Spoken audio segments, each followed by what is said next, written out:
Pure basically was created at a meeting of alumni for the Cambridge Institute for Sustainable Leadership at the Cambridge University. We all have done business sustainability management, and we were a group of professionals that we wanted to make a greater impact beyond our daily roles. Yeah.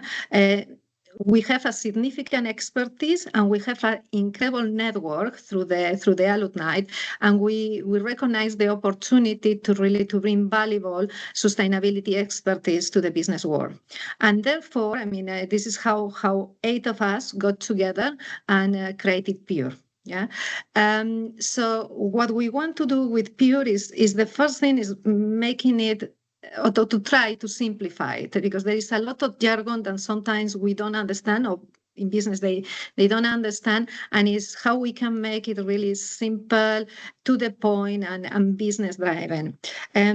As well, we want to be very commercially sustainable. So we want to really focus on value.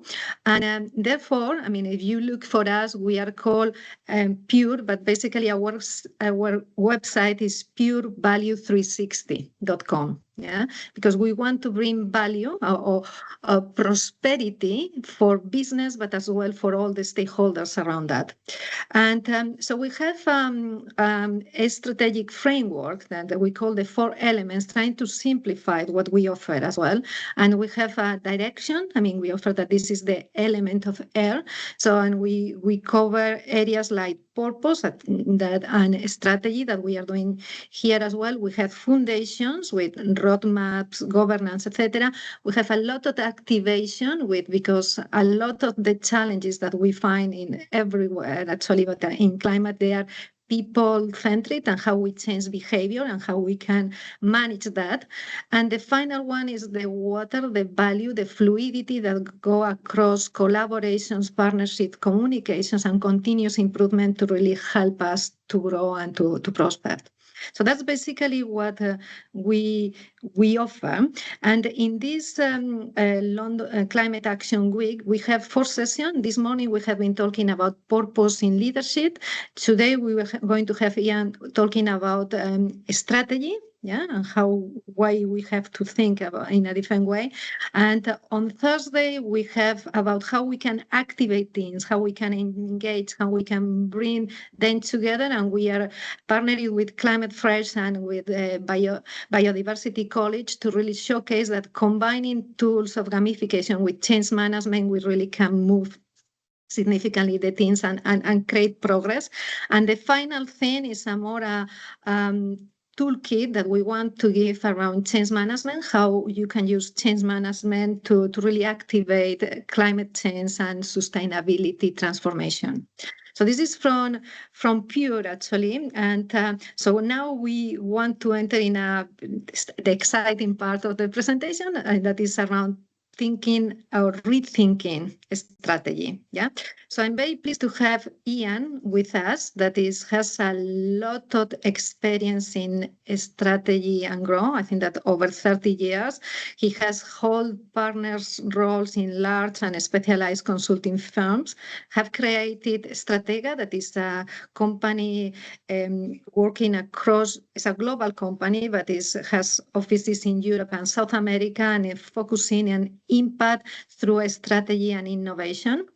Ian as well is the author of a book that is basically dynamic strategy, and have several models that he has created in basically within this dynamic strategy. I think that you have the dynamic index and a few other things as well. So I just want to say that Ian is calling us today from Germany, and he has just arrived from the Himalayas, where he has been climbing the Everest. I think that that base camp 1 or 2, I don't know. You will talk us more later, actually. And that, without further ado, I would like to pass the floor to Ian. It's going to. Sorry, just before that, I just wanted to mention that this session, we start preparing, I think that 1 month ago or more, actually, because it's part of our core offer. And the title is basically Reinventing Strategies for New Global Challenges, and why strategy fell short of delivering climate and sustainability impact and how to fix it. And just last week, I mean, I saw the issue of the Harvard Business Review where they are thinking the same, actually, or they are really basically sharing a way to, I would say a call to think a better way to do a strategy. And as well, they mentioned that sometimes how we look at the strategy and at the problems of climate change as well create that we cannot really handle it properly. I think that is basically how we can look at the things in a different way. Yeah. So the agenda for today, so we will cover the challenges and the problems. We will have later reinventing a strategy. Yeah. And talking about what is dynamic strategy, and Ian will share with us some impact tools. Yeah. So that's all from me, Ian. I think that we move to you now. Okay, so I need to share my presentation now, Anna, yes? Yes. Okay.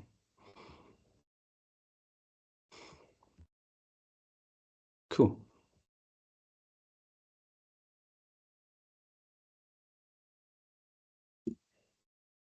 Great. So, Anna, just tell me that you're seeing the right thing. Hopefully you are. So, yeah, big thumbs up. So I'm going to talk about why traditional strategy needs to be more impact focused. I mean, I think I need to start by saying that I'm not a climate change specialist or a sustainability expert. I'm a strategist, and I will try as much as I can to orientate my talk to the topic of the day, which is about climate change. And I'm going to start with a sort of strong statement, which I think they covered in the Harvard Business Review article, which is, traditional strategy is not fit for purpose.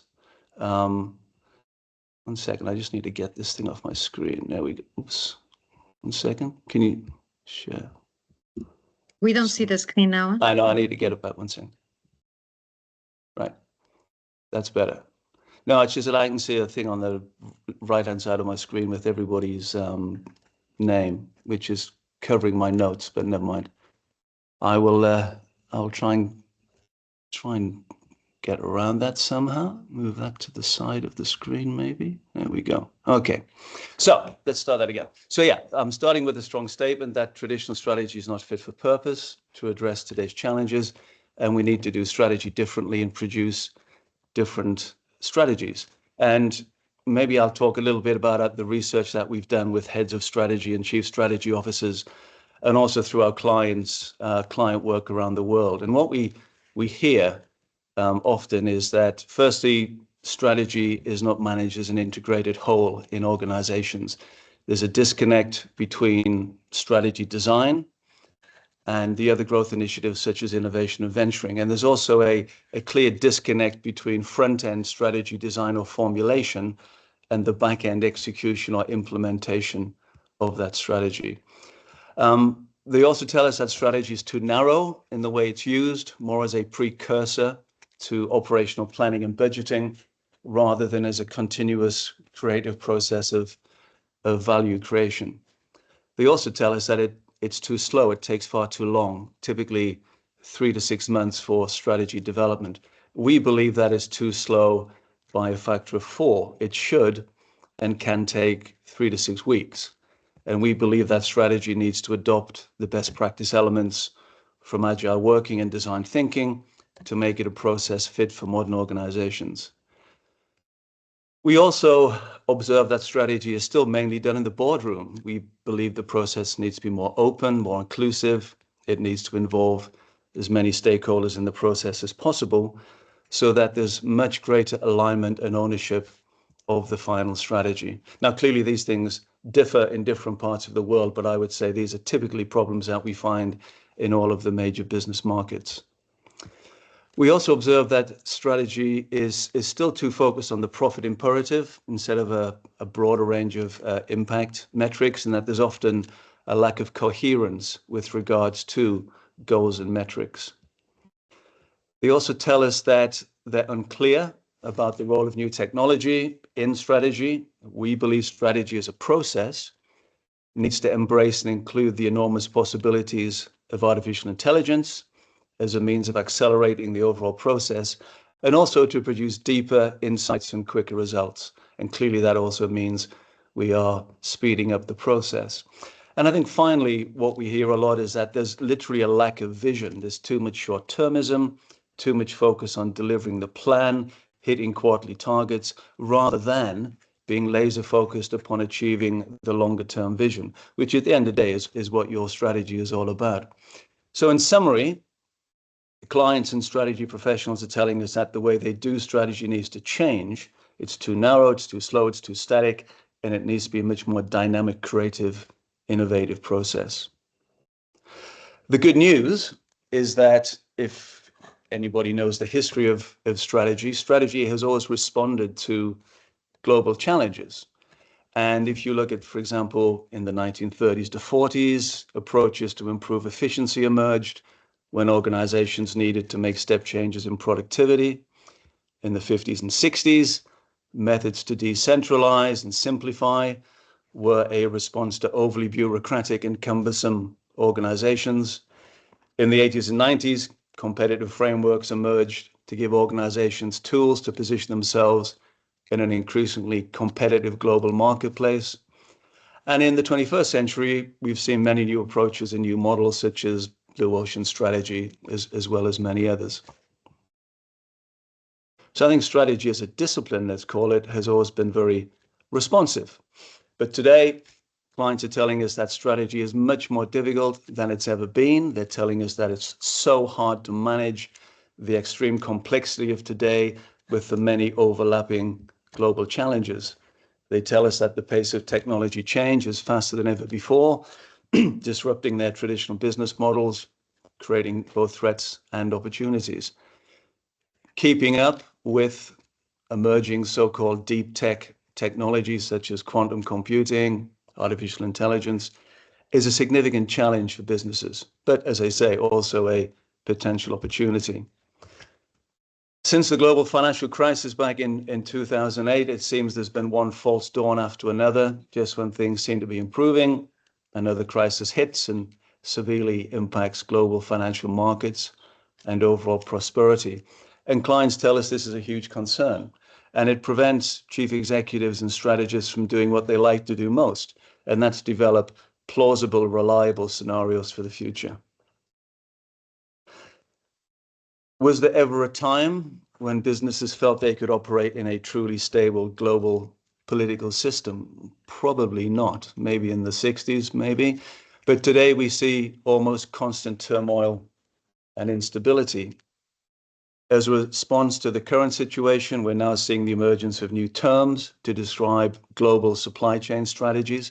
So whilst in previous decades, the preferred strategy was offshoring, we now hear a lot of talk about reshoring, moving production back to the home market, nearshoring, moving production closer to the home market to reduce transport time and costs, and friendshoring, placing production capacity with stable, more politically aligned countries. So the implication for strategists and chief executives is that there's now a wider range of options, and the impact of those options needs to be more carefully considered. Recruiting and retaining top talent with the necessary skills and expertise is a critical challenge. I think we're all seeing that employees at all life stages have reevaluated what it means to balance life and work, and I think that's a good thing. And many are simply choosing to exit the traditional world of work and adopt an alternative lifestyle, which is not based upon a rigid 9 to 5, Monday to Friday commuter existence. And again, strategists need to accept this fundamental resourcing challenge, this new paradigm, if you like, and create new alternative work strategies. Protecting sensitive information and ensuring the security of digital assets is a critical challenge for organizations that they simply didn't have to face 20 years ago. The recent cyber attack on Marks and Spencer in the UK is a very good example of this. So the role of the strategist and the head of IT is to understand the risks and choose strategic options that leave the organization less exposed. Many of the world's advanced economies are facing the double challenge of an increasing number of citizens of pensionable age and a reduced number of the working age population, so a double whammy, if you like. In contrast, other countries' populations are skewed too much to the youth segment, and we see this in North Africa, sub-Saharan Africa, while some, like India, for example, are perfectly positioned with large prime age workforces. So this demographic imbalance is a huge challenge for some countries and a huge challenge for businesses. And strategic options need to be considered closely in regard to point 3 around political instability, and organizations need to decide where is the best place to do business. And finally, the biggest global challenges of them all is that of climate change, and I'll come back and discuss that in a second. So, global challenges, I've just mentioned 6 or 7 of them. There are others, but businesses have always faced global challenges. That's nothing new. However, what I think is evidently true today is that the pace at which the world is changing has increased. We're now living in what's called a VUCA world. It's more volatile, it's more uncertain, it's more complex, it's more ambiguous. And I think it's fair to say that developing strategic options to respond to these challenges has become more difficult. Managing uncertainty is a key skill for executives and strategists. Strategies do need to be much more flexible, and indeed the way we do strategy, the strategy processes, need to be much more agile and creative, which leads us to the biggest challenge that we face today, and that's climate change. So in this presentation, I'm really talking about why strategy in general needs to change, but of course we need to consider that the main global challenge that this conference is addressing is climate change. And I think on this topic, it's useful to tell you what our clients are telling us. And what they tell us is that it's really difficult to integrate climate and broader sustainability strategies within the overall core business strategy.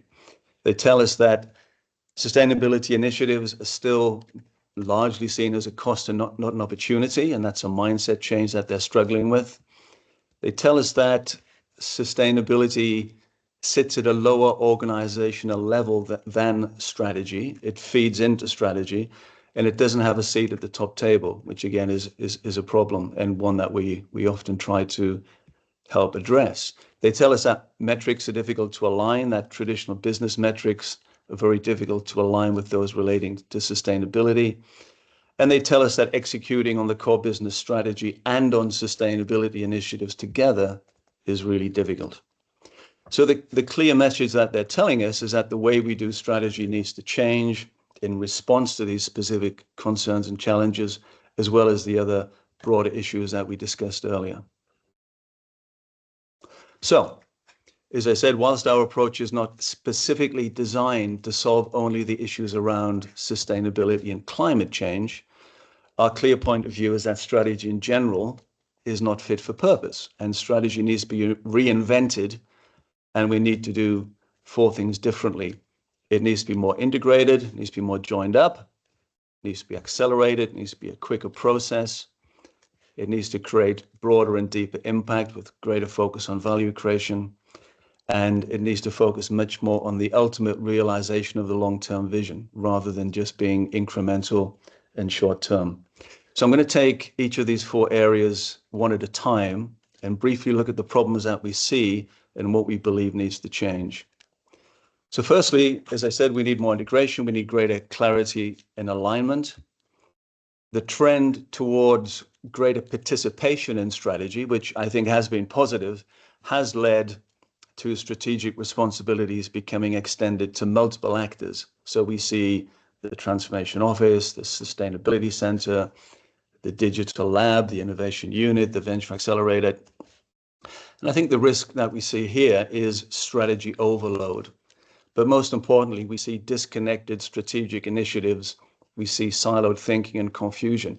Even heads of strategy and chief executives that we talk to really struggle to join the dots and make sense of it all. So I think what we see here is a lack of an integrated end-to-end value creating process that brings everything into the process. And we see an absence of a clear philosophy of how to do strategy that can be simply communicated to the organization. And we aim to change that, of course. Secondly, we need greater speed and creativity. There's really no need for strategy development to take 3+ months. I mean, it can take much, much less time. So, what we see is that the strategy area has become confused and bloated. And this has led to strategy paralysis with a lack of certainty over who owns the outcomes and indeed who should be involved in the process. And all of this has slowed down the process. So we believe that the strategy process needs to incorporate the best elements of design thinking, systems innovation, agile techniques, and incorporate simple methods such as sprints and labs, which are very common in project management and technology disciplines. So why not bring that best practice into our strategy processes? And I think it also needs to embrace redundancy and accept an 80-20 Pareto outcome, all things that are seen in effective design and innovation processes, and that in general deliver equally good results in a much, much shorter time frame. Thirdly, we need a greater focus upon value and impact. Ultimately, any business wants to offer a bespoke set of unique customer propositions that drive the creation of customer value and customer satisfaction. But too many strategies that we see are just simply not value driven at all, because the starting point of the strategy process is not about value creation. Rather, it's about the perpetuation of existing initiatives and ways of working. This is what we call strategic inertia. And this is probably one of the biggest problems that we see with our clients. Simply perpetuating the existing way of working, not being clear about which initiatives to cut. And they have too much of a focus on incremental short-term goals rather than consideration of longer-term value creation. And lastly, the strategy process is not oriented enough towards the creation of broader and deeper impact, which we would define as value creation for a broader range of stakeholders, not just profit, but of course, your people, your networked workforce, clearly the planet, the environment, and then wider prosperity for that wider society. And I think fourthly, the fourth thing that needs to change is that we need to focus on realization and not just on the plan. So what we see is that it's your strategy, it's not your strategy that needs to be executed. It's actually your vision that needs to be realized. Your strategy is simply a means to an end. It's not the end in itself. So for too many executives, the plan is everything. That's not right. It is, of course, your strategic vision that needs to be realized, and your strategy is simply your current best way of successfully realizing that. And therefore, it should be constantly reviewed, examined, recalibrated, and improved as necessary, so that the strategy process becomes much more of a continuous journey of value creation with enough strategic agility to respond to unexpected events. So I've covered some of the challenges. I've talked about the four things that we feel need to change with the strategy process. And the reason for that is mainly the empirical data that we've received from clients over the last, my 20, 30 years of working, and in particular, the last 10 years of working with global clients to develop new strategies. So our new approach that we call dynamic strategy has incorporated all of these important lessons and components, but I think most importantly, we've heeded the advice of our clients in that we've created a simple model that all stakeholders can understand rather than moving to something that's more complex. So we have three interrelated areas that work together. Firstly, identity. Strategy needs a rationale, which we believe is the identity. This is our overarching term for why organizations exist, what they stand for, and where they want to be.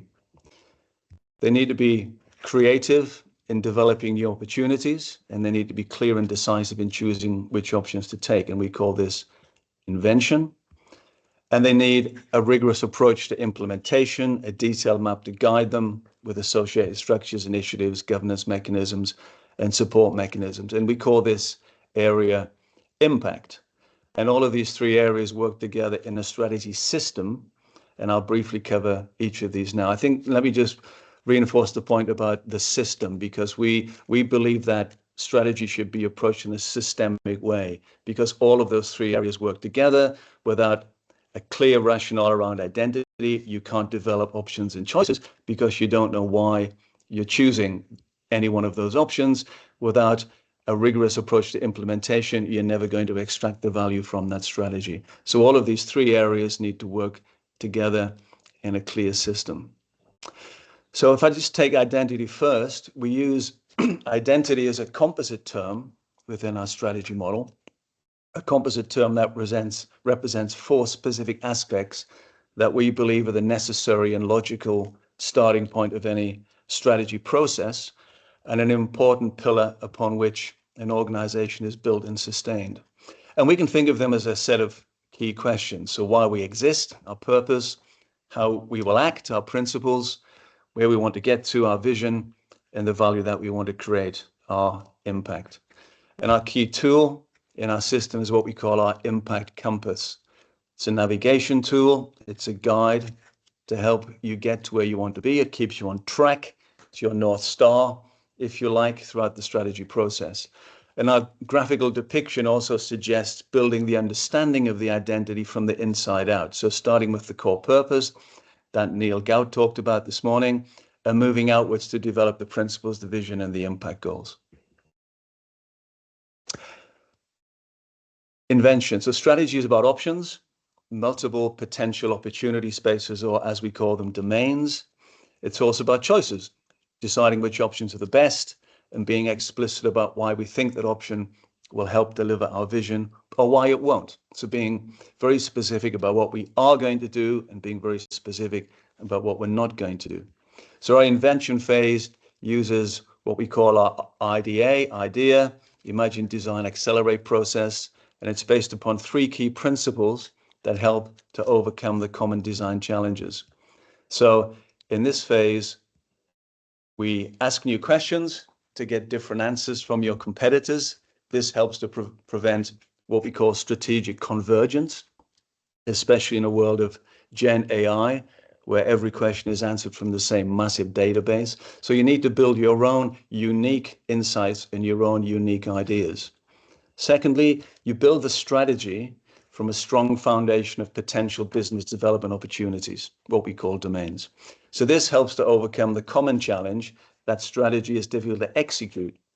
But if it's grounded in tangible business opportunities, then that challenge is easily overcome.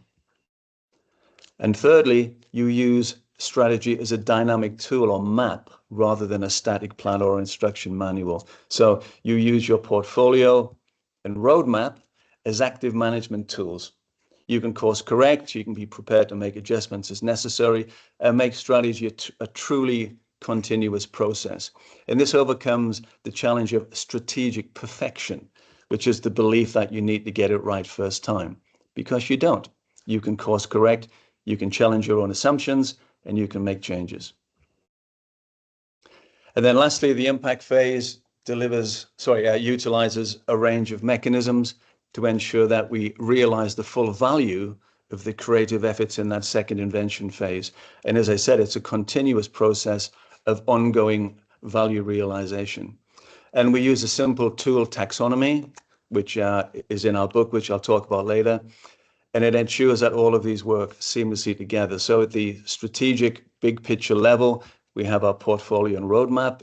The tactical level, we have our what we call our domain panels, which focus on detailed delivery of specific domain activities, and they're based upon a Kanban approach.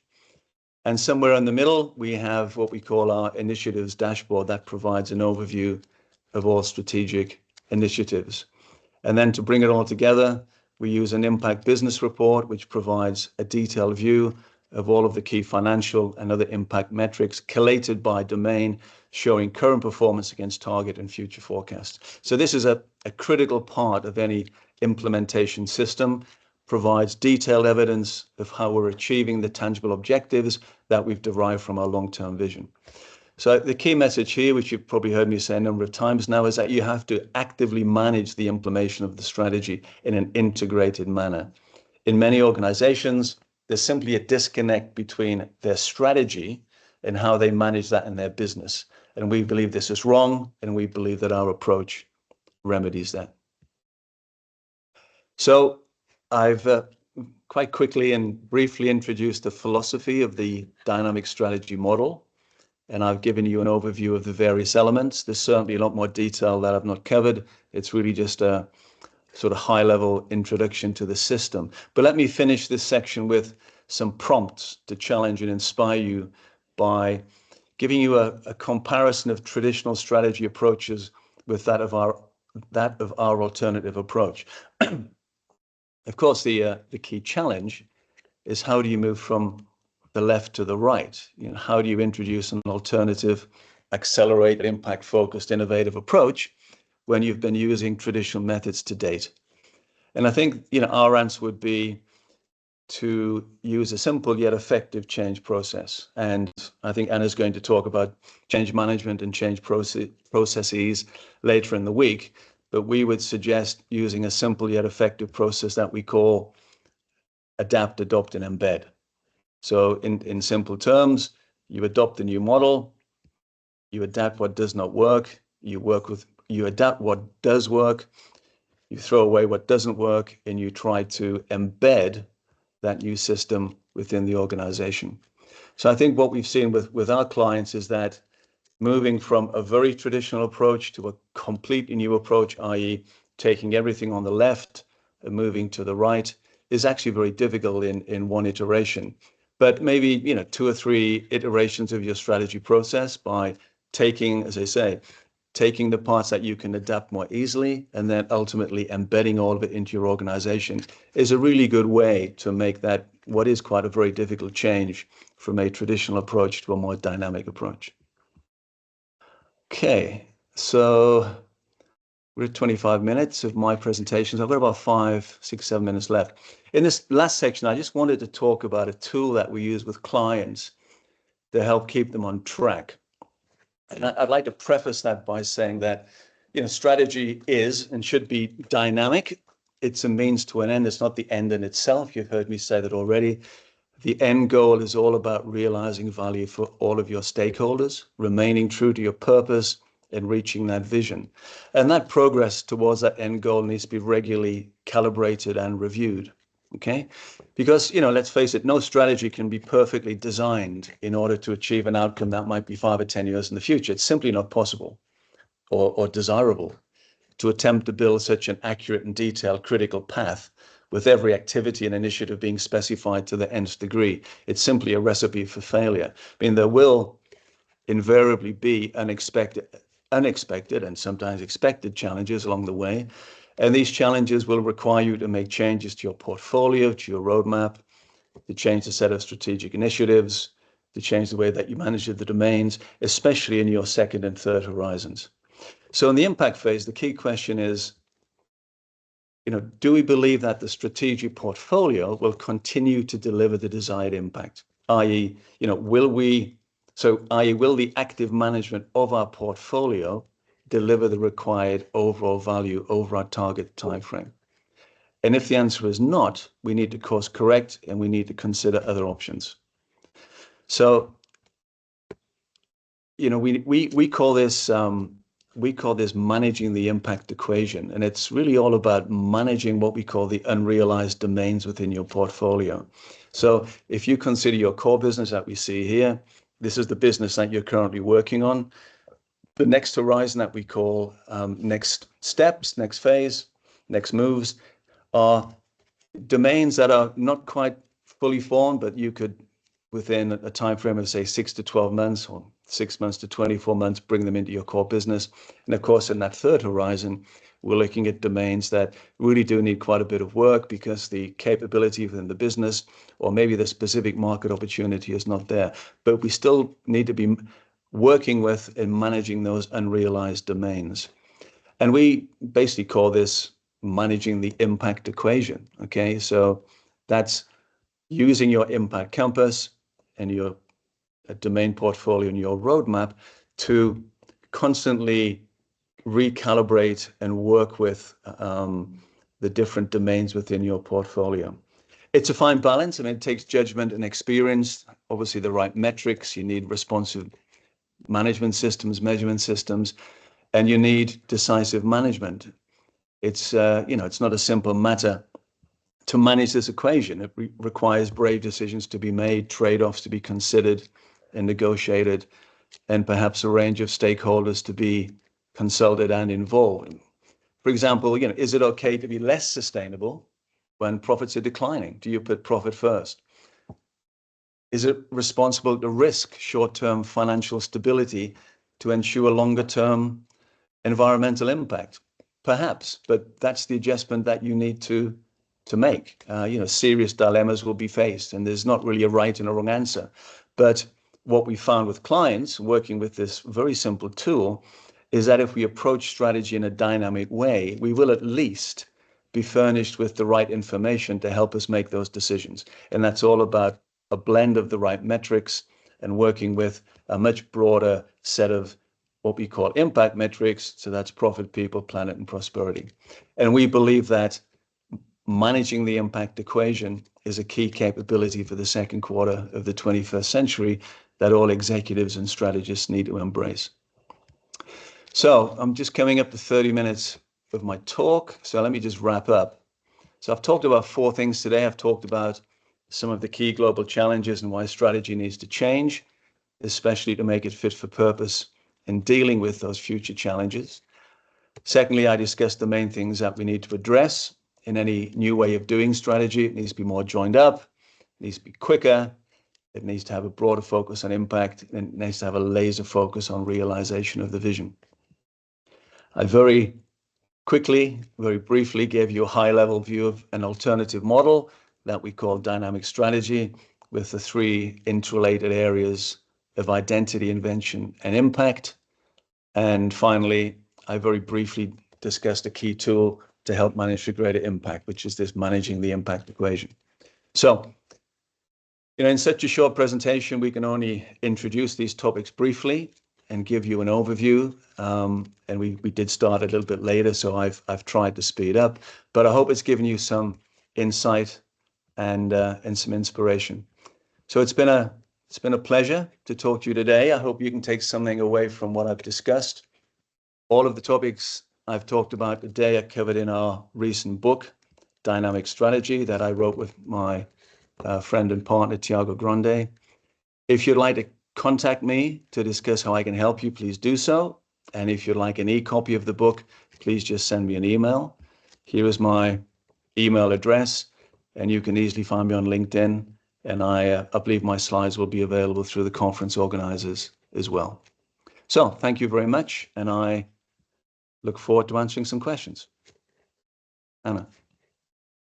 Ian, I mean, a lot of food for thought, actually, myself. Actually, I will say managing uncertainty and managing impact. But what is clear is that the traditional approaches to strategy and business in general, they are not producing the right results and quick enough for our planet to survive and to thrive. So we have to really rethink how we are going to use our business strategy and to make it really impact focus, and both around the strategy itself, but the execution of that strategy. So, I mean, for me, it's a really interesting approach and a lot of food for thought. And we are going to open to the questions, actually, but having the privilege of being actually here, I would like to ask you one question before, if that's okay. So you mentioned that there were 3 phases of successful strategy. Which one do you think that it is the most important? Okay. Well, I mean, I would say they're all very important. And in many ways, they're all equally important. But of course, it's always crucially important to start in the right way. So, it's not to say that the other parts are not important, but I believe that a careful redefinition of your business, so developing your identity and your impact compass, understanding your purpose, understanding the impact that you want to have, aligning the management team around that, reaching out to your broader stakeholder base to get alignment and clarity upon that identity, I think is really important, because what I see is too many companies, too many clients, they want to just dive into strategy, and for them strategy is about action, which it is. Strategy is about action, but they perhaps don't spend enough time really considering those key elements of identity, because if that's not correct, you don't have anything against which you can measure the success of your strategy, that you have nothing against which you can measure the relevance of your strategy as well. So unless you have that upfront, careful redefinition, that framing around identity, you're going to be in trouble. So I'd say in many ways that's probably the most important part. Fantastic. So for the audience, if you want to ask a question, raise your hand or place it on the chat. We have some already. Here there is a comment that background in strategy and found it really useful, especially the mix with Agile and PMO components. I don't think that there is a question, but it's a comment actually. And another one is that from a sustainability manager level, without being involved on high management around strategy, how can we try to push and influence to invite the topic on the table? If I can just reframe that question, it's how do we get sustainability into strategy? Would that be it? I think that in my view is that how the sustainability managers can bring the strategic discussion. Okay. Well, I mean, I think it's all down to a discussion around cost, benefit, and opportunity. And I think I mentioned that in my presentation, that what a lot of strategists were telling us was that sustainability was still seen as a cost and not an opportunity in the organization. And the sustainability leaders and their inputs were too low within that strategy process. So I think, clearly, to elevate that conversation to the highest level in the organization, you really have to talk about the benefits of a wider approach to sustainability. And there's so much research out there that tells us that an impact-based approach that your workforce understands can help can help increase the retention rate of your workforce by up to 30%. There was a study done by PricewaterhouseCoopers a while ago, which showed that. So there's clear benefits around retention. There was another piece of research that showed that customers are much more likely to buy your product if you can attach sustainability messages to that, real sustainability messages to it, rather than just greenwashing. So I think, I don't really have time today to give you a full outline of every single thing you could do, but I think you've clearly got to elevate that conversation by talking about the benefits and the opportunities, and really reverse that mindset that it's seen as a cost. Thank you, Ian. We have Ritit trying to ask a question. Maybe you can unmute yourself.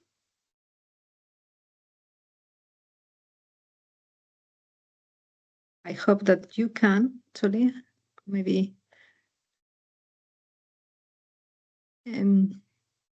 If you cannot, and I think that we are trying this system actually, so I cannot, otherwise you have to do, maybe Poppy can help you, but if we don't manage, if you could put your question on the chat, we will reply to that. Meanwhile, we have another one actually around how best to introduce it into the SMEs which are very focused on short-term results. Okay. SMEs being subject matter experts? Small and medium size. Okay. Yeah, that's a good question. I mean, we work mainly with medium to larger organizations, but we have done work with not necessarily startups, but scale-up businesses, and we've introduced our dynamic strategy approach and really forced them to go back to first principles and consider their identity, their purpose, principles, values, and impact. And they found it incredibly useful. I mean, I don't really see a difference between an SME and a large corporate. You're either committed to inserting this within your strategy process or you're not. And I think the same rationale applies whether it's Shell, that company you used to work for, Anna, or whether it's an SME.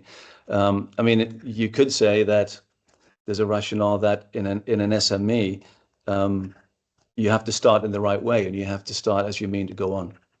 And that's what I would say to all SMEs. Fantastic. I don't know, Shifted, if you managed to do it, probably still not. So there is another question that it's basically I'm very interested in the concept of dynamic strategies and sounds great, but how do you bring people with you, both your staff and partners along the way? From my experience, it can be difficult to communicate and implement a stated strategy effectively within an organization, never mind a dynamic one. Yeah.